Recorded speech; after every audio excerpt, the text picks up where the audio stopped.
आज बहुत बड़ी सौगात मुरादाबाद जनपद के लिए और इस क्षेत्र के लिए, आस पड़ोस के इलाकों के लिए आदरणीय प्रधानमंत्री जी ने आजमगढ़ से जो विभिन्न एयरपोर्ट टर्मिनल्स का लोकार्पण किया है।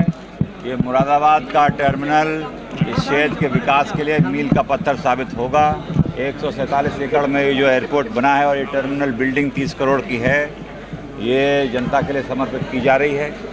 और कनेक्टिविटी नागरिक उड्डयन मंत्रालय द्वारा जो उड़ान स्कीम है, उड़ान योजना, जो विभिन्न स्थानों में उत्तर प्रदेश के एयरपोर्ट्स बने हैं, श्रावस्ती, चित्रकूट, लखनऊ का एक नया टर्मिनल, कानपुर और मुरादाबाद, बरेली, तमाम ऐसी जगह हैं जिसकी कभी कल्पना नहीं की गई थी, वो मोदी जी ने 10 साल में साकार करके दिखाया है।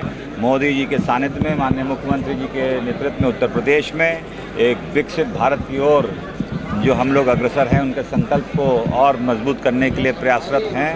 ये जो यहाँ की कनेक्टिविटी और ये एयरपोर्ट है, ये विकास, रोज़गार के अवसर और इस रीजन के डेवलपमेंट के लिए एक माइलस्टोन होगा। धन्यवाद।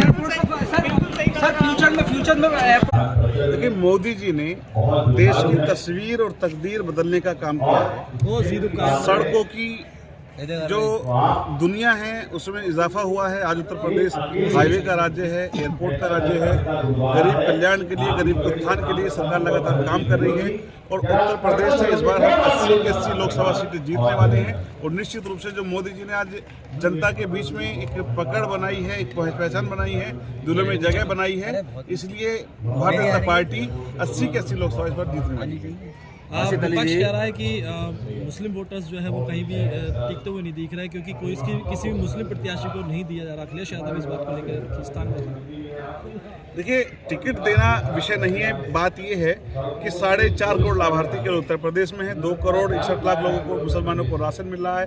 20 लाख के आसपास बेटियों की शादी भी हुई है। इसके अलावा लगभग 1 करोड़ बच्चों को स्कॉलरशिप मिली है।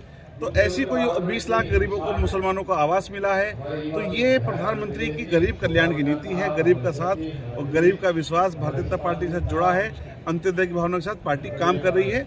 तो आज आम मुसलमान, गरीब मुसलमान भारतीय जनता पार्टी के साथ आया है।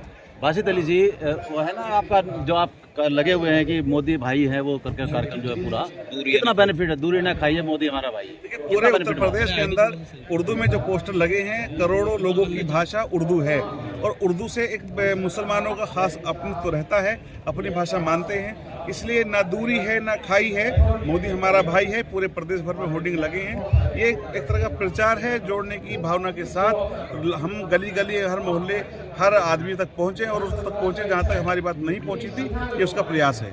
मेरा सवाल है, क्या वोट में परिवर्तित कर पाएंगे आप उस तरह से? ये सवाल है। देखिए, मेरा कार्यकर्ता होने के नाते मकसद है कि हम अपनी बात हर आदमी तक, हर व्यक्ति तक पहुंचाएं। मेरे समाज तक, मेरे मोर्चे के माध्यम से हम सब की बात पहुंचे, प्रधानमंत्री की बात पहुंचे, पार्टी की बात पहुंचे, क्योंकि जब तक हम पहुंचेंगे नहीं तो लोग जुड़ेंगे नहीं। हम जुड़ने का काम कर रहे हैं मुरादाबाद के लिए कि हमारे मुरादाबाद जनपद में हवाई अड्डे का संचालन हो रहा है, जहाँ पर लोगों को बड़ी सुविधा मिलेगी और यहाँ से लखनऊ के लिए बहुत कम समय में हम लोग लखनऊ पहुँचेंगे, कम समय में हम लोग दिल्ली पहुँचेंगे और यहाँ तक कि अब आने वाले टाइम के अंदर बम्बई तक की भी हमें सुविधा मिलेगी। और मैं पूरे माननीय मोदी जी को, माननीय योगी जी को धन्यवाद दूंगा कि आपने इतना बड़ा काम किया है और जनता आपका आभार व्यक्त कर रही है।